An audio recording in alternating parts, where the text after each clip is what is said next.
For nearly 5 decades, Graceland stood frozen in time, honoring Elvis Presley, the king of rock and roll. For nearly 5 decades, there was one place at Graceland that nobody touched. Not the staff. Not the family. Not even the most powerful people in the world who came to pay their respects.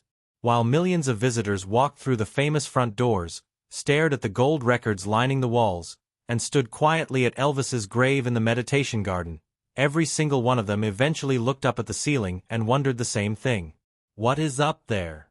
What could possibly be so important, so sensitive, so deeply personal that the Presley family kept it sealed away for 48 years? And when they finally opened that attic door in early 2025, what the archivists found wasn't just old belongings. It was something far more emotional, far more revealing, and in many ways, far more human than anyone had anticipated. To understand why the attic mattered so much, you first have to understand what Graceland actually meant. When a 22-year-old Elvis Presley drove through those gates in the spring of 1957, he wasn't buying a house.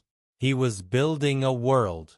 The property stretched across nearly 14 acres of Tennessee land, with fields, horses, and enough room for a young man from Tupelo, Mississippi, who had grown up with almost nothing, to finally breathe. He kept the name Graceland exactly as it was. He didn't need to change it. The name already felt like something sacred. Over the years, every corner of that mansion became an extension of who Elvis was. The jungle room with its green shag carpet climbing up the walls. The basement television room where he had 3 screens running at the same time, which was almost unheard of in the 1960s. The meditation garden he built in 1964, lined with white columns and flowing fountains, where he would sit alone and think, away from the cameras and the crowds and the endless noise of being the most famous entertainer on the planet. That garden was where the real Elvis lived, not the rhinestone jumpsuit version, but the quiet, searching, deeply spiritual man that very few people ever got close to. When Elvis died on August 16, 1977, everything froze. He was 42 years old. His girlfriend, Ginger Alden, found him unresponsive in the upstairs bathroom that afternoon. Despite the desperate efforts of paramedics and emergency room doctors at Baptist Memorial Hospital, he was pronounced dead at 3:30 in the afternoon. The world stopped. Radio stations interrupted their programming mid-song. Fans gathered outside Graceland in numbers that stunned even the Memphis Police Department. Nearly 100,000 people came to the city in the days that followed, standing in the summer heat, grieving someone most of them had never personally met but somehow felt they had known their entire lives. The funeral itself was one of the most remarkable gatherings in American history. 17 white Cadillacs formed the procession through the streets of Memphis. James Brown was there. Sammy Davis Jr. Priscilla Presley. 9-year-old Lisa Marie, too young to fully grasp what was happening but old enough to know that her father was gone. Elvis was laid to rest beside his mother, Gladys, at Forest Hill Cemetery. But the peace the family had hoped for lasted exactly 2 days. In the middle of the night, a group of men attempted to steal Elvis's coffin from the cemetery. They were stopped before they could succeed, but the damage to the tomb was done, and the message was chilling. Even in death, Elvis was not safe.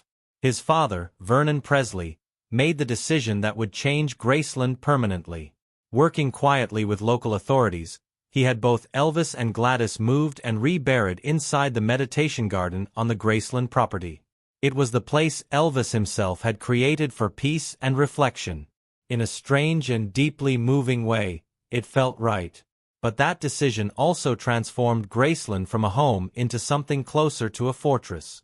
Vernon added security systems, hired full-time guards, and closed off the upper floor of the mansion entirely. The second-floor bedroom where Elvis had lived, the bathroom where he had died, and the attic above it all. Sealed. Private. Off-limits to everyone. When Graceland opened to the public in 1982, after Vernon himself had passed away, visitors could walk through the ground floor and see the kitchen, the living room with its stained glass windows, the TV room, the jungle room. They could visit the grave in the meditation garden and leave flowers. But they could not go upstairs. The staircase was roped off. Tour guides gave the same answer every time someone asked. The upper floor was kept private out of respect for the family. That explanation was accepted, at least publicly, for decades. But it never fully satisfied the millions of people who passed through those doors every year and walked away still wondering what was hidden just above their heads. The mystery deepened further when you considered the circumstances of Elvis's death and how the story around it had been handled. On the evening of August 16, 1977, the medical examiner, Dr. Jerry Francisco, told reporters that Elvis had died of cardiac arrhythmia, a heart that simply stopped. Natural causes. But the toxicology report that came afterward told a more complicated story. Elvis's system contained significant levels of multiple prescription medications at the time of his death. The picture that emerged was of a man whose body had been under enormous pharmaceutical strain for years. At the center of that story was Dr. George Nichopoulos, Elvis's personal physician since 1967, widely known as Dr. Nick. Records later showed that in the final 8 months of Elvis's life alone, from January to August of 1977, Dr. Nichopoulos had written prescriptions totaling more than 10,000 pills. The variety and quantity were staggering. His defense, offered to medical boards and investigators over the years, was that Elvis had genuine health conditions requiring treatment and that supervised prescribing was preferable to Elvis obtaining medications through other means. Whether that argument held moral weight was something people argued about for years afterward. In 1980, Dr. Nichopoulos faced criminal charges related to overprescribing, not only to Elvis but to other patients as well. A jury acquitted him. But the Tennessee Board of Medical Examiners eventually revoked his medical license in 1995, nearly 2 decades after Elvis had died. Adding yet another layer to the story, researcher Sally Hodel published a book in 2020 arguing that Elvis may have carried a genetic condition called alpha-1 antitrypsin deficiency, a disorder affecting the liver and lungs. Her research suggested that Elvis had been genuinely unwell at a biological level that doctors of his era may not have fully recognized or known how to treat. If accurate, it reframes the story somewhat. Perhaps Elvis was not simply a man who made destructive choices. Perhaps he was a man who was genuinely suffering, trying to manage conditions that were poorly understood, surrounded by people who either couldn't or wouldn't help him in the ways he actually needed. All of this history was sitting in the walls of Graceland when, in the spring of 2024, a company called Nosany Investments and Private Lending filed paperwork to auction off the property. The claim was that Elvis's granddaughter, Riley Keough, who had taken over management of the estate following the death of her mother, Lisa Marie Presley, in January 2023, had defaulted on a multi-million-dollar loan secured against Graceland. The news landed like a shockwave in the Elvis community. Fan forums flooded with panic. People who had visited Graceland year after year couldn't imagine the property passing into the hands of strangers. Riley Keough's legal team moved fast.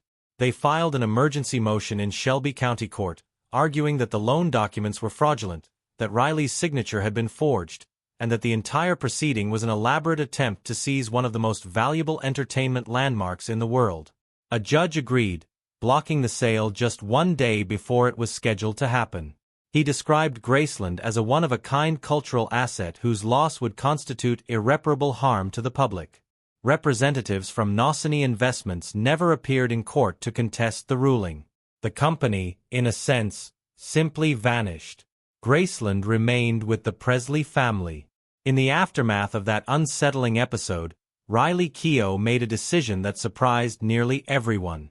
She authorized the opening and professional archival documentation of the Graceland attic. The space that had been sealed since August 1977 was finally going to be seen, catalogued, and preserved. A small team of professional archivists in white conservation gloves climbed the narrow staircase on a January morning in 2025, carrying cameras and cataloging equipment. They turned an old brass key in the lock. The door opened for the first time in 48 years. What they found was not chaos. It was not a forgotten jumble of random belongings. The attic was organized. Deliberately, carefully, almost painstakingly organized. It stretched across the full width of the house, larger than expected, lit faintly through dormer windows covered by thick blackout curtains. Along one wall, dozens of boxes were stacked and labeled, each one written in what family members confirmed was Elvis's own handwriting. The labels read like chapters of a life. Tupelo, 1945. First recordings. Army days. Hollywood. Vegas. And one box, set slightly apart from the others, marked simply with the word after, dated 1977. The archivists began their work methodically, photographing everything before any item was touched, logging each piece with its own reference number. Some discoveries were immediately significant. In the section marked Tupelo, they found a small stuffed bear with one eye missing, its fabric worn thin and patched in multiple places. Family records identified it as a toy from Elvis's earliest childhood, a companion from the years when his family had almost nothing. His mother, Gladys, had repaired it using scraps from her own clothing. The faded floral patterns on the patches were still visible. That bear had survived poverty, fame, and 50 years in a sealed attic.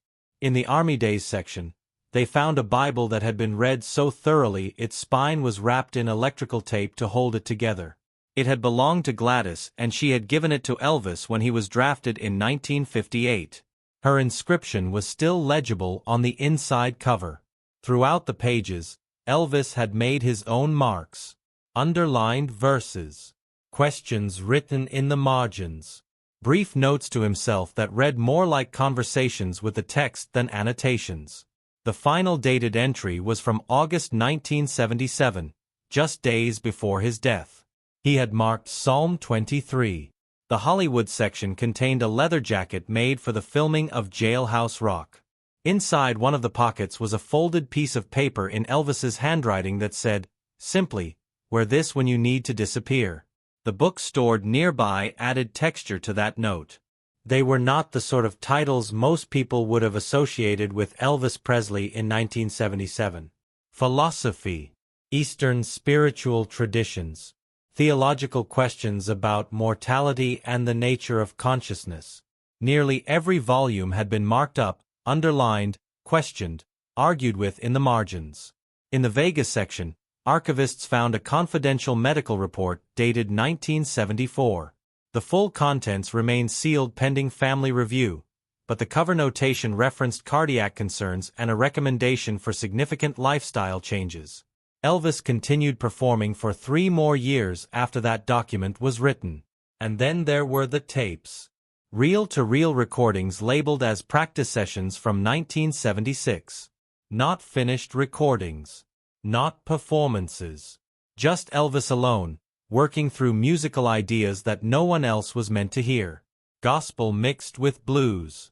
Experimental textures that didn't fit neatly into anything he had released commercially. And among those tapes, one recording that made the room go silent when the archivists played it. A bare, unaccompanied version of Unchained Melody, recorded just months before his death. No production. No instruments. Just his voice, audibly worn, deeply emotional, working through a song that felt in that moment less like a performance and more like a confession. There were also stacks of unopened fan letters. Envelopes still sealed as they had arrived. Never read. Letters from soldiers saying his music had carried them through difficult deployments. Letters from families describing what his songs had meant during their hardest years. A letter postmarked 1976 that reportedly urged him to slow down, to rest, to take care of his health. He never opened it. What the attic revealed, taken all together, was not the version of Elvis that had been constructed by decades of mythology. Neither the dangerous rebel nor the tragic victim nor the conspiracy theory subject who faked his own death and moved somewhere quiet. The attic revealed a man who had spent his life collecting the things that mattered to him and then carefully putting them away. A childhood toy his mother had mended. A Bible she had given him. A medical warning he may not have had the support to act on. Unfinished music. Unopened letters. Lisa Marie Presley had known what was inside the attic for years. She had chosen to honor her father's apparent wish for privacy and left it undisturbed throughout her lifetime.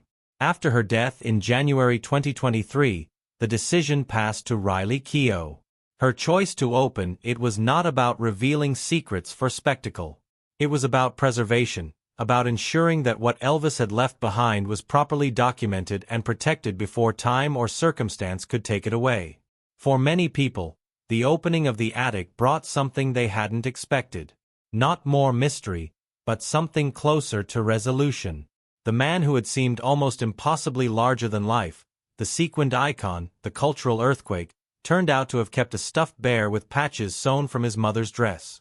He kept a Bible she had given him and read it until the spine fell apart. He sat alone in his attic and recorded music nobody else was ever supposed to hear. He was, underneath everything, a human being trying to hold on to the things he loved in the time he had.